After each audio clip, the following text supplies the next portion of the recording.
हरिः ओं श्रीगुरुभ्यो नमः। అరవిందాక్షపదారవిందమకరందాసక్తులై ఉన్న సత్పురుషశ్రేష్ఠుల వృత్తముల్ వినక దుర్బుద్ధిన్ విలంఘించి దుర్నరవార్తా కథన ప్రపంచములు కర్ణప్రాప్తముల్ చేసి వాసరముల్ వ్యర్థత ద్రోచుచుండ జనదు ఈ సంసారమోహంబునన్. మందునకు మందబుద్ధికి మందాయువునకు నిరర్ధమార్గునకును గోవింద చరణారవింద మరందము కొన తెరపిలేదు రాత్రింబవలం. ఈ లోకంబున పూర్వము 4 పాదముల నీవు నడుతువు నెడా శ్రీలలనేశుడు లెమిని కాలేమిని కాలముచే నీకు ఒంటి కాలయ్యగదా. శ్రీపంబులు ఖండిత సంతాపంబులు కల్మషాంధ తమసమహోద్యద్దీపంబులు పాషండదురాలాపంబులు విష్ణువందనాలాపంబుల్ పావనములు దురితలతాలావనములు నిత్యమంగళ ప్రాభవ సంజీవనములు లక్ష్మీ సంభావనములు వసుదేవ పద సేవనములు.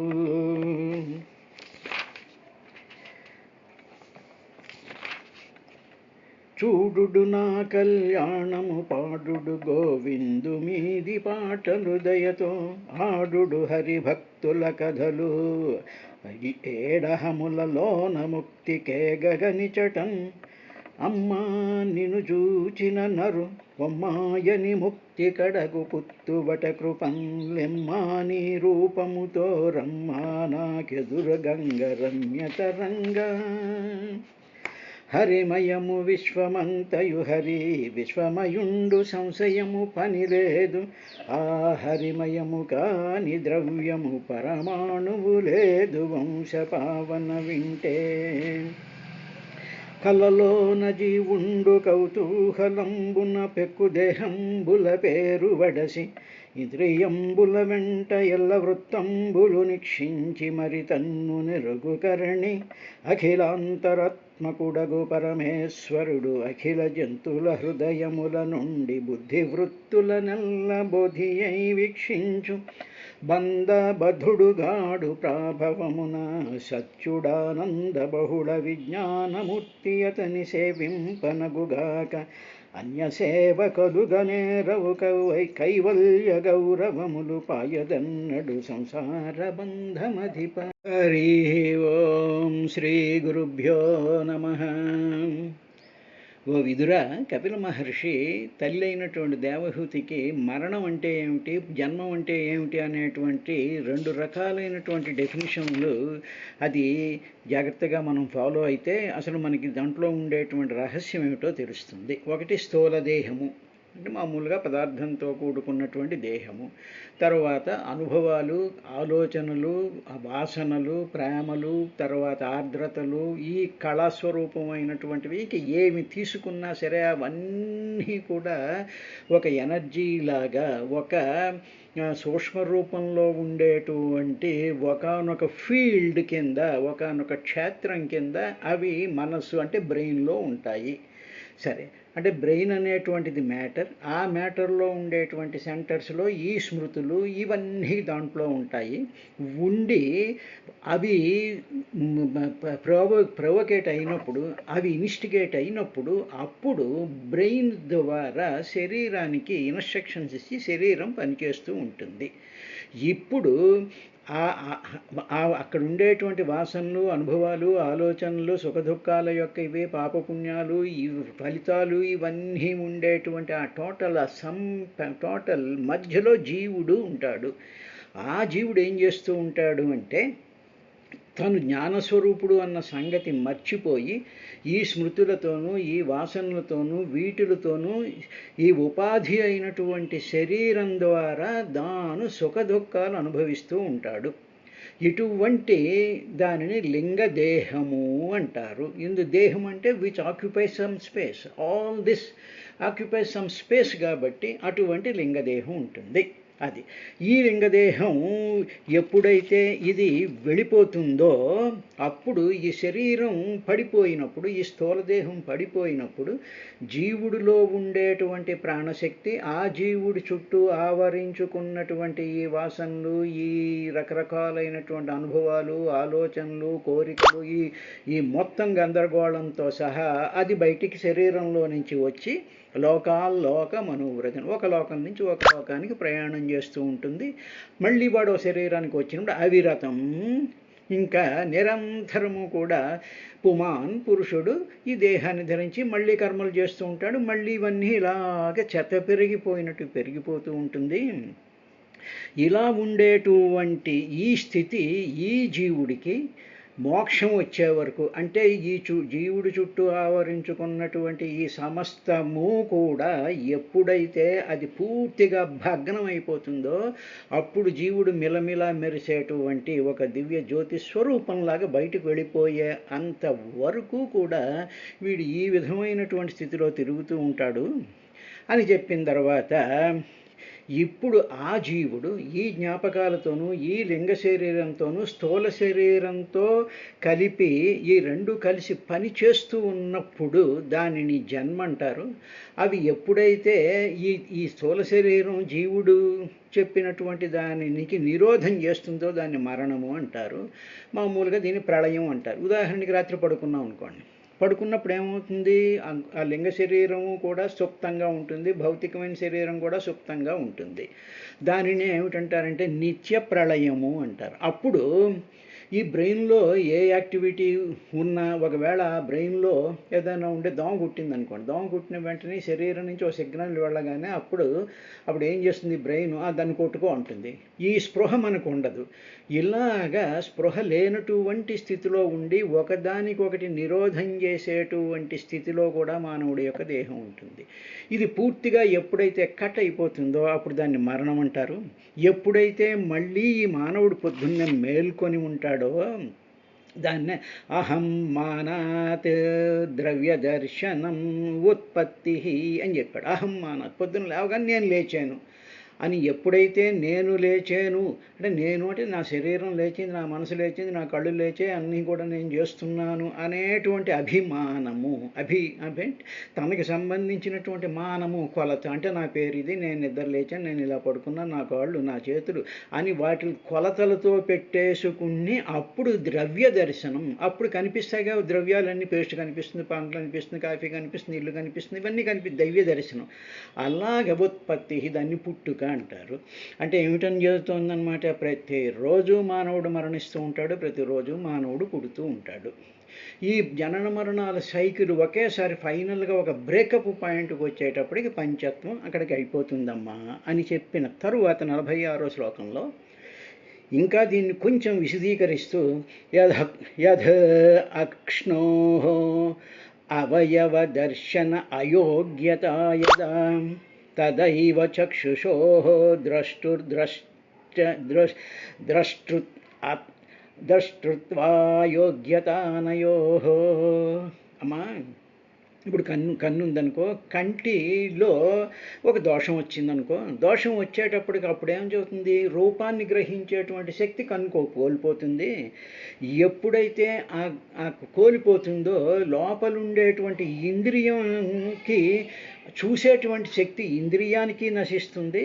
ఎప్పుడైతే ఇంద్రియానికి ఆ శక్తి నశిస్తుందో, ఈ శక్తి దీనికి ఎందుకు నశించింది అంటే పైనుండేటువంటి ఆ కన్నులో ఉండేటువంటి లోపం వల్ల చక్షురు ఇంద్రియానికి గ్రహించేటువంటి శక్తి పోతుంది. ఎప్పుడైతే ఈ రెండిట్లోనూ కూడా గ్రహించేటువంటి శక్తి పోతుందో అప్పుడు జీవుడికి ఇక చూసేటువంటి ఆ శక్తి కూడా జీవుడికి ఇంకా దర్శించేటువంటి సామర్థ్యం లుప్తమైపోతుందమ్మా. ఇలాగా శరీరంలో ప్రతి పార్టుతోనూ కూడా ఈ శక్తి నశించడం అనేటువంటి దాన్నే జనన మరణాలు అంటారు. ఇది అంతా కూడా ఉపాధి యొక్క ధర్మము అన్నాడు. ఉపాధి అంటే శరీరం, ఈ శరీరం అంటే ఏ ఇన్స్ట్రుమెంట్, అదంతా కూడా ఇన్స్ట్రుమెంట్ యొక్క ధర్మము అని చెప్పాడు. దీన్ని కొంచెం మనం విశదీకరించుకుంటూ వెళ్దాం.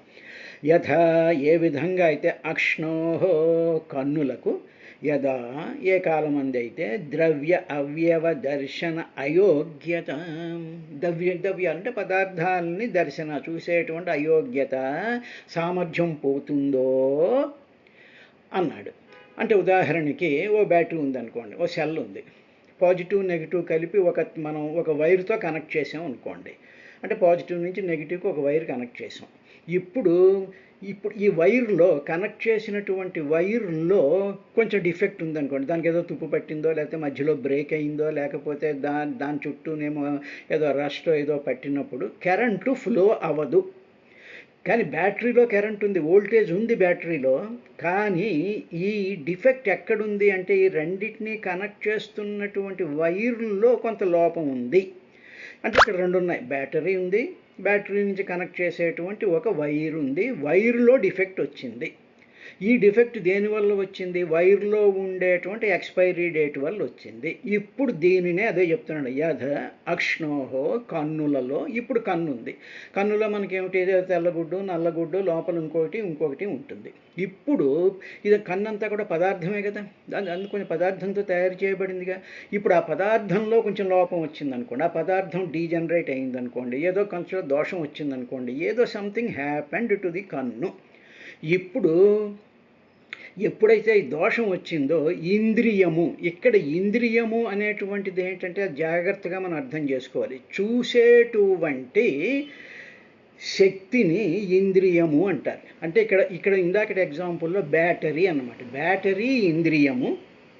ఆ రెండు కింద పాజిటివ్ నెగిటివ్ కలిపేటువంటి దానిని కన్ను అనుకుందాం, అంటే ఆ వైర్ని కన్ను అనుకుందాం, బ్యాటరీని ఇంద్రియము అనుకుందాం. అంటే ఇంద్రియములో నుంచి ఈ వైర్లోంచి కరెంటు వెళుతూ ఉంటుంది. అదేవిధంగా కన్నులో ఉండేటువంటి పదార్థంలో ఏమైనా సరే డిఫెక్టివ్ వచ్చినప్పుడు అప్పుడు ఏమైపోతుంది, బ్యాటరీలో కరెంటు ఉన్నా సరే ఆ కరెంటుని పంపించేటువంటి శక్తి బ్యాటరీకి పోయింది.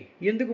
బ్యాటరీలో శక్తి ఉండడం అయితే ఉంది, కానీ ఆ కరెంటుని డ్రైవ్ చేసేటువంటి ఆ వోల్టేజ్ మెకానిజం ఎప్పుడైతే పోతుందో అప్పుడు అది పనికిరాని కింద అయిపోతుంది. అంటే it will not do it's work, battery చేయలేదు. అటువంటి దాన్ని ఇంద్రియము అంటారు. ఆ ఇంద్రియానికి ఒక అధిష్టాన దేవత ఉంటాడని మనం ముందు చూసుకున్నాంగా. అంటే ఏమిటి? చక్షులో, కన్నులో ఉండేటువంటి పదార్థంలో దోషం ఉండడం వల్ల ఆ కన్నుని యాక్టివేట్ చేసి ఆ కన్నుకి ఆ ధర్మాలని ప్రొవోక్ చేసేటువంటి ఇంద్రియ ప్రవృత్తి, ఆ ఎనర్జీ సిస్టమ్ ఏమైపోతుంది? అయోగ్యత అయిపోతుంది. అది ఉన్నా ఇంకా ప్రయోజనం లేదు, ఎందుకంటే ఈ మంచి కన్నులో ఉండేటువంటి భాగం పాడైపోయింది కాబట్టి.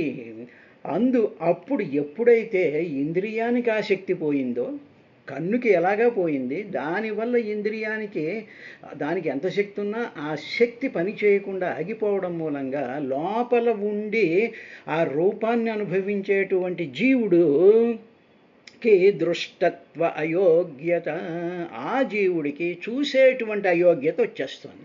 ఇక వాడు హీజ్ అనేబుల్ టు సీ. అంటే ఏంటన్నమాట? పదార్థాన్ని నడిపించేటువంటి ఇంటర్నల్ ఎనర్జీ, ఈ ఇంటర్నల్ ఎనర్జీ ఉండడం వల్ల పదార్థాలు పనిచేస్తూ ఉంటాయి. పదార్థాలుకి ఎక్స్పైరీ డేట్ రాగానే ఇంద్రియముల యొక్క శక్తి లోపల ఉన్న, అంటే ప్రాణం ఉన్నా, ఆ ప్రాణ ప్రవృత్తి ఉన్నా, ఇంద్రియాధిష్టాన దేవతలు ఉన్నా సరే జీవుడికి ఇది ఇక్కడ బ్రేక్ అవడంతో జీవుడికి అయోగ్యత వస్తుందమ్మా అన్నాడు. ఇది మనం జాగ్రత్తగా గమనించవలసినటువంటి విశేషం. నడిచేటువంటి సమర్థత మనసుకుంది, జీవుడికి ఉంది, కానీ కాళ్ళల్లో మన నరాలు పనిచేయకపోవడం అనేటువంటి పదార్థం పాడైపోయింది. అంటే నీకు నడక అనేటువంటి ఆ శక్తి ఉండి కూడా పని చెయ్యనటువంటి పరిస్థితి ఏర్పడుతుంది. ఎందుకంటే నరాల్లో డిఫెక్ట్ వచ్చేసింది కాబట్టి. ఈ నరాలతో కూడుకున్నటువంటి దాన్ని ఉపాధి అంటారు. ఉపాధి యొక్క ధర్మాల కర్మలను బట్టి జీవుడు సుఖదుఖాలని వీటిని అనుభవిస్తూ ఉంటాడమ్మా, ఇది మాత్రం జాగ్రత్తగా గమనించాలి అని చెప్పిన తరువాత, అమ్మా ఇది నువ్వు గ్రహించావా, ఇది నేను ఎందుకు చెప్పాను అంటే, తస్మాన్న కార్యసంత్రాసో న కార్పణ్యం న సంభ్రమ బద్బుద్ధ్వా జీవగతిం ధీరో ముక్త సంగశ్చరేదిహ. ఈ విషయాన్ని ధీరుడైనటువంటి వాడు, అంటే బుద్ధి కలిగినటువంటి వాడు, కాస్త ఫిజియాలజీ తెలిసినటువంటి వాడు, కాస్త ప్రాపర్టీస్ ఆఫ్ మ్యాటర్ తెలిసినటువంటి వాడు, వాడికి అప్పుడు ఓహో ఇది ఇలా జరుగుతుందన్నమాట, అందుకనే నాకు చెవులకి వినిపించడం శక్తి తగ్గుతోంది, నా కళ్ళకి శక్తి తగ్గుతోంది, నా కాళ్ళల్లో బలం తగ్గుతోంది, నా ఎముకల్లో ఇవ్వు వస్తోంది, ఇదంతా కూడా పదార్థం యొక్క ధర్మము అని చెప్పి బుద్ధ్వా తెలుసుకున్నటువంటి ధీర బుద్ధిమంతుడు ఏం చెయ్యకూడదు అంటే, అమ్మ తస్మాన్న కార్య సంత్రాస అంటే భయపడకూడదు. తర్వాత నకార్య, ఆ భయం అనేటువంటిది నకార్య, ఆ భయాన్ని పెట్టేసుకుని ఇంకా గజబిజ పడిపోయి ఏమైపోతుందో ఏమిటో అనేటువంటి భయంతో నిరంతరము కూడా వణికిపోకూడదు. కార్పణ్యం నా, కార్పణ్యం అంటే దైనత్వం అనమాట. అయ్యో ఏమైపోతుంది, నా కాళ్ళు పడిపోతున్నాయి, నాకు కళ్ళు కనిపించడం, నాది ఇదైపోతుంది, ఏమైపోతుంది ఏమిటి అనేటువంటి దీనత్వం చేయకూడదమ్మా. సంభ్రమ, మోహం చెందిపోకూడదు, ఇదేదో అయ్యో అనేటువంటి ఒక రకమైనటువంటి అజ్ఞానం చెయ్యకూడదమ్మా. ఎవరు అంటే ధీర జీవగతిం బుద్ధ్వా, ఇది జీవుని యొక్క తత్వం, అంటే శరీరం యొక్క తత్వము అని తెలుసుకున్నటువంటి ధీర వివేకి ఏం చేస్తుంటాడు, ముక్త సంగ, ముక్త సంగుడు అవుతాడు. అంటే ఈ సంగత్వం పోతుంది. తన శరీరంతో ఎప్పుడైతే సంగత్వం పోతుందో, మనం సంగత్వం చెందుతూ ఉండేటువంటి అవతల శరీరాలు కూడా ఇవే ఉంటాయి.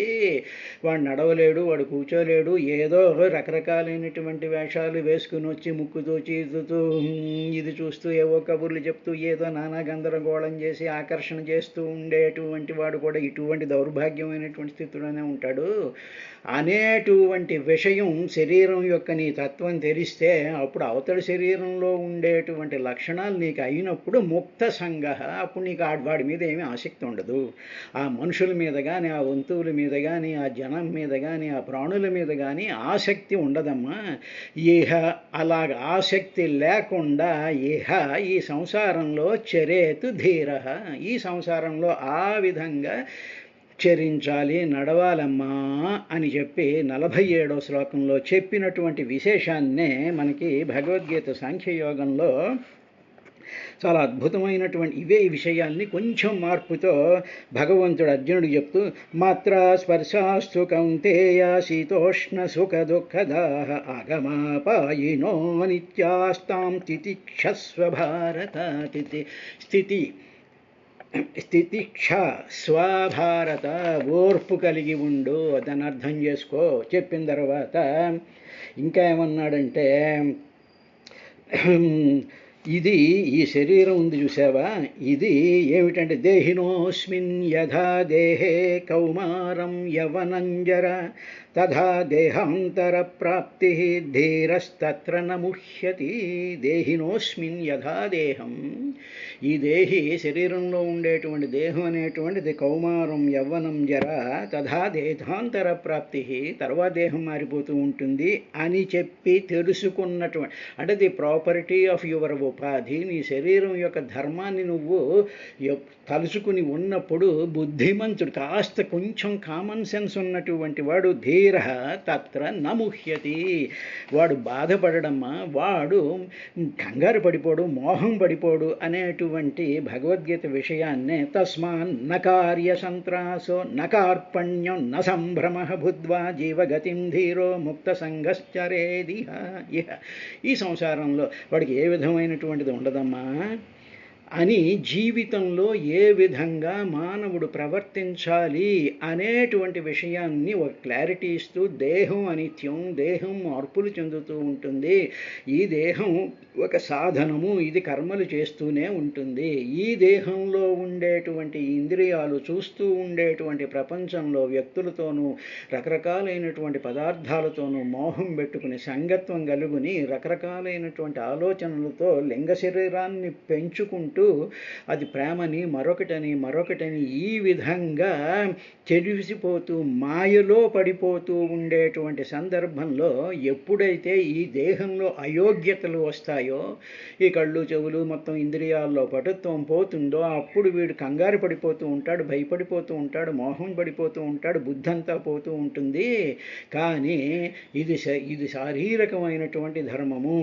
ఇవన్నీ ఈ మోహాలు ఇవన్నీ కూడా మనని జన్మ పరంపరలోకి తీసుకెళ్ళేటువంటివి అని తెలుసుకుంటూ ముక్త సంగః ఇహ చరేతు ధీరః, వీటిలన్నిటి మీద సంగత్వం వదిలేసి లోపల పరమాత్మ ఓం నమో భగవతే వాసుదేవాయ శరీరం నిండా వసించేటువంటి ఆ పరమాత్మ స్వరూపమైనటువంటి సత్యం, జ్ఞానం, అనంతం, బ్రహ్మ, నిత్య శుద్ధ బుద్ధ ముక్త స్వభావమైనటువంటి ఆ పరంజ్యోతి స్వరూపమే నా శరీరాన్ని నడిపిస్తూ ఉన్నది అనేటువంటి విధంగా వీడు ఉంటూ ఏం చేయాలమ్మా అంటే, సమ్యక్ దర్శనయా బుద్ధ్యా యోగ వైరాగ్యయుక్తయా మాయా విరచితే లోకే చరేన్నస్య కలేవరం అని 48వ శ్లోకంతో ఈ 31వ అధ్యాయాన్ని పూర్తి చేశారు. సమ్యక్ దర్శనయా, సమ్యక్ దర్శనం ఉండాలి అంటే యథార్థమైనటువంటి దర్శనం ఉండాలి అని. అంటే యథార్థం అంటే ఏమిటి? What is the absolute truth. ట్రూత్కి నిజానికి సత్యానికి ఒక తేడా ఉంది. ఏమిటంటే సత్యం ఏమిటి, నిజం అంటే ఏమిటంటే సూర్యుడు తూర్పును ఉదయించడం. సత్యం ఏమిటంటే సూర్యుడికి ఉదయము లేదు, అస్తమయము లేదు. సూర్యుడు ఎప్పుడు అలాగే ఉంటాడు, భూమి అలా తిరుగుతూ ఉండడం వల్ల ఉదయాస్తమయాలు మనకి కనిపిస్తూ ఉంటాయి అనేటువంటిది నిజం. సత్యం ఏమిటంటే ఇది అబద్ధము, ఇది కాదు అనేటువంటిది. కాబట్టి అసలైనటువంటి సత్యం, కనిపిస్తున్నటువంటి ప్రపంచం అంతట్లోనూ కూడా ఆత్మ చైతన్య ప్రకాశమైనటువంటి వాసుదేవతత్వం ఉండేది. అది ఆ విధంగా ఉండేటువంటి దానిని సమ్యక్ దర్శనం అంటారు. యథార్థమైనటువంటి దర్శనాన్ని కలిగి ఉండాలి. నంబర్ 1. ఇలా ఉన్న దానివల్ల యోగ వైరాగ్యయుక్తయా, యోగంతో అంటే సాధనతో వైరాగ్యాన్ని పెంచుకుంటూ ఉండాలి. ఓహో, ఇవి ఉన్నదంతా ఇదే అన్నమాట, చెట్టు కింద, పొట్ట కింద, మనిషి కింద, మోహం కింద, చింత కింద, ఆరోగ్యం కింద, అనారోగ్యం కింద ఇదంతా కనిపిస్తోందన్నమాట, ఇదంతా ఉపాధి ధర్మం అన్నమాట అని సాధనతో వైరాగ్యంతో కూడుకున్నటువంటి బుద్ధితో ఉంటూ మాయా విరచితే లోకే, ఇదంతా కూడా మాయ చేత రచింపబడినటువంటిది ఈ లోకము అని నిత్యము తలుస్తూ లోకే, ఈ లోకంలో కలేవరం న్యస్య చరేత్, ఈ శరీరాన్ని, ఈ మాయా విరచితమైనటువంటి లోకంలో ఈ శరీరాన్ని యథార్థమైనటువంటి ఆ సమ్యక్ దర్శనం, అన్నిట్లోనూ సమంగా ఉండేటువంటి ఆ పరమాత్మ యొక్క తేజో రూపాన్ని చూస్తూ వైరాగ్యంతో సాధన చేసుకుంటూ భగవంతుడి యొక్క స్ఫురణ చేత, భగవంతుడి యొక్క నామస్మరణ చేత, భగవంతుడి యొక్క ఆలోచన చేత, భగవంతుడి యొక్క స్థితి చేత చరించాలమ్మా. ఎలాగా? నశ్య కలేవరం, ఈ శరీరం అనేటువంటిది ఇది కళేవరం, ఇది పోయేటువంటిది, దీంతో చరిస్తూ ఉండాలి. ఈ విధంగా నువ్వు జీవితం గడపాలి, ఈ విధంగా నువ్వు యాక్టివిటీ చేసుకుంటూ ఉన్న నిత్యము ఇది తలచుకుంటూ ఈ యాక్టివిటీ చేస్తూ ఉండాలి అనేటువంటి విషయాన్నే భగవద్గీతలో యం హి న వ్యధయంత్యతే పురుషం పురుషర్షభ సమదుఃఖ సుఖం ధీరం సో అమృతత్వాయ కల్పతే. ఓ పురుషశ్రేష్ఠ, ధీరుడైనటువంటి వాడు ఏం చేస్తుంటాడంటే సమ దుఃఖ సుఖం సమ్యక్ దర్శనయా బుద్ధ్యా అని భాగవతంలో చెప్పాడే, దాన్నే సమ దుఃఖ సుఖం. సుఖదుఖాల్లో సమత్వం కలిగి ఉండాలంటే నీకు వైరాగ్యం ఉన్నట్టే. ఈ సుఖదుఖాలు దేనివల్ల వస్తున్నాయంటే పరమాత్మ క్రియేట్ చేసినటువంటి ఉపాధుల్లో వచ్చేటువంటి ఆ ఎక్స్పైరీ డేట్ల వల్ల ఇవన్నీ వస్తూ ఉంటాయి. ఈ ఎక్స్పైరీ డేట్లు అన్నీ కూడా అందరిలోనూ కామనే. ఈ కామన్గా ఉండేటువంటి వాటి యొక్క ఆకారాలను చూసే కాకుండా ఆ ఆకారాలు వేసుకున్నటువంటి ఆభరణాలు, ఆ ఆకాశాలు కట్టుకున్నటువంటి వస్త్రాలు, ఆకారాలు చేసుకున్నటువంటి షోకులు, ఆ ఆకారాలు మాట్లాడుతూ ఉండేటువంటి మాటల యొక్క మాయా విరచితే, ఆ విధంగా మాయ చేత రచింపబడినటువంటి ఈ లోకంలో బుద్ధ్యా యోగ వైరాగ్య యుక్తయా, ఇదంతా డ్రామా అనేటువంటి సమదుఃఖ సుఖం ధీరం అలా ఉన్నప్పుడు అమృతత్వాయ కల్పతే, అటువంటి వాడికి అమృతత్వం అంటే మృతం లేనటువంటి మోక్షతత్వం వస్తుందయ్యా అని చెప్పి అర్జునుడికి ఏ విధంగా అయితే చెప్పాడో అదే విషయాల్ని ఈ 48వ శ్లోకంలో చెప్పాడయ్యా విదురా అని చెప్పి మైత్రేయ మహర్షి విదురుడికి చెప్పినట్టుగా గంగానదీ తీరంలో ప్రాయోపవేశ దీక్షలో ఉండేటువంటి పరీక్షన్ మహారాజుకి మహాజ్ఞాన సంపన్నుడైనటువంటి వాడు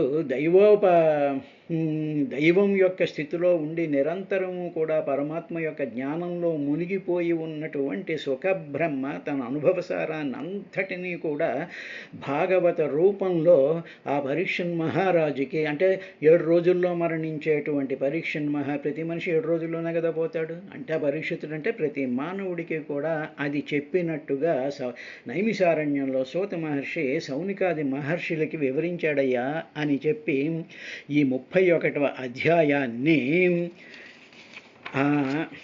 వ్యాస భగవాన్ 31వ అధ్యాయాన్ని ముగించి తరువాత 32వ అధ్యాయంలో జీవుడు పొందేటువంటి ఉత్తమ గతి ఏమిటి, భక్తి యోగం యొక్క మహిమ ఏమిటి అనేటువంటి విశేషాలను చెప్తాడు. ఈ విశేషాలని మళ్ళీ రేపటి నుంచి వచ్చేటువంటి కార్యక్రమంలో వాటి గురించి మనం డిస్కస్ చేసుకుందాం.